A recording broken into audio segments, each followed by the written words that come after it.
we've got the new fish acclimating to the current aquarium water, and we're currently pumping in 50 gallons of new clean salt water into the new 300-gallon tank, along with adding more coral decorations.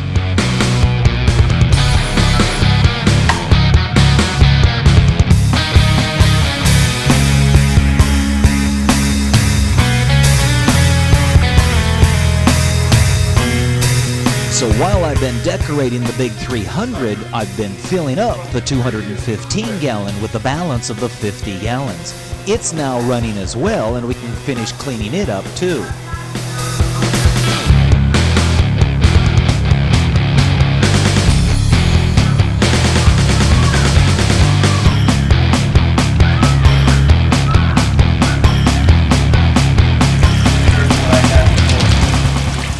This 215-gallon tank has a pair of pre-filters, foam pre-filters, and we want to remove these. As you can see, they need to be cleaned and rinsed out. This is easily done by taking them outside and rinsing them off with a faucet under high pressure. And once we feel confident that we've cleaned those foam pre-filters, we can then slide them back over the PVC standpipes back into place, where all the water that passes into the internal overflow has to pass through these foam pre-filters, thus providing very effective mechanical filtration. We have a similar pre-filter arrangement over on the 300-gallon. This is a 1.5-inch diameter spun woven pre-filter. It'll trap out larger particles, but at this point in the biological process, I don't want to disrupt it, so I'm going to leave it as it is. And over the course of the last hour and a half, we've been allowing these fish in the buckets to acclimate to the aquarium water that they're now going to go into. So I'll use a net, scoop up those fishes, and introduce them into their new environment. Wow. Nice. These are extra large green chromis. I've always had a fascination or a love affair with the chromis. They're one of the few fishes who will actually school in an aquarium, and given the right size tank, that effect is very impressive. It's something I've tried to reproduce since my original first attempt in the aquarium hobby back in about 1985.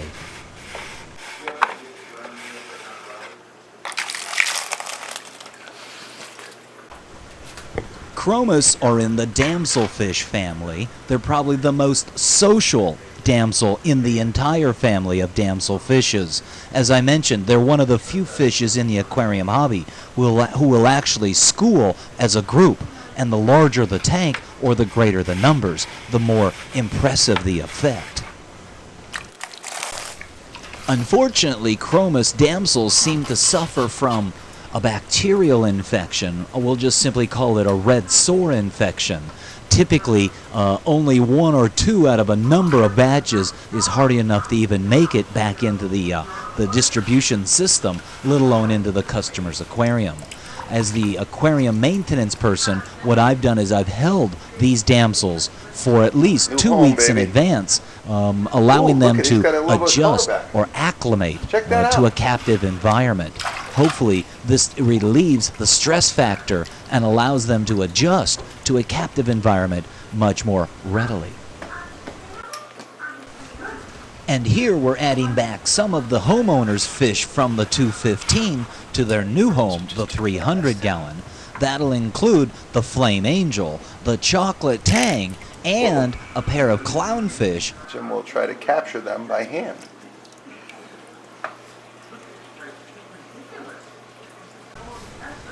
These are tomato clownfish.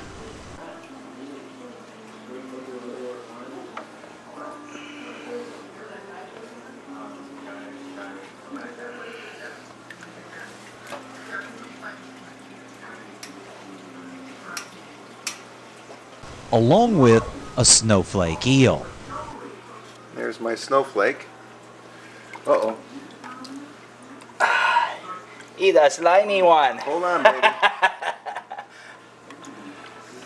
Oh, please don't lose him on the carpet. Maybe you better use the little, uh-oh.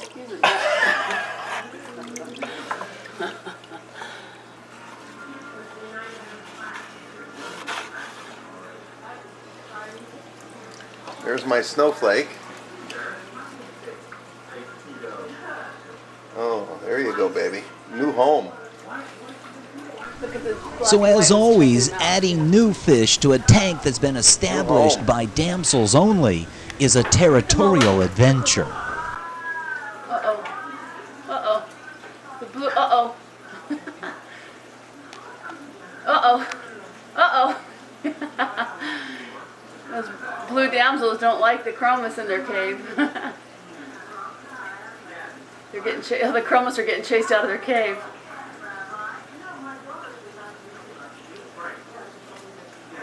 Yeah, but there's a lot more chromis than there are blue damsels. But they may not be as aggressive, so they may be more timid. This might teach them to school, though. They'll start schooling. Ooh, the kids are finding each Yeah, other. the damsels kicked them out of the cave. The damsels are chasing them. Oh, that's typical damsels. Yeah, well, the damsels will go before the chromis. As I had mentioned, chromis are one of the few aquarium fish that will school. And the reason for pretty. fish to school, it's a defensive reaction. So when they're uncomfortable, they will cluster together. No, I was thinking of... I like that. So with a little bit of help from the homeowner, we'll get the canopy back on top.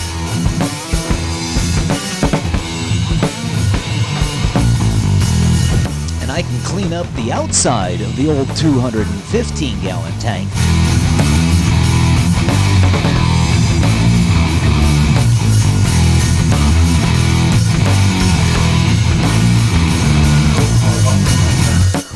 And remember, only use acrylic cleaners on an acrylic aquarium. Do not use an ammonia-based cleaner. I can come by and get those filter pads. So the existing 215-gallon tank will continue to run with the large fish remaining in it for most likely the next month to month and a half, or until the new tank takes a step up, biologically speaking. We'll allow this new 300-gallon tank to run for the next few weeks before adding any more fish to it. This will allow the biological filter to stabilize and make for a more receptive environment as we add the bigger fish later on.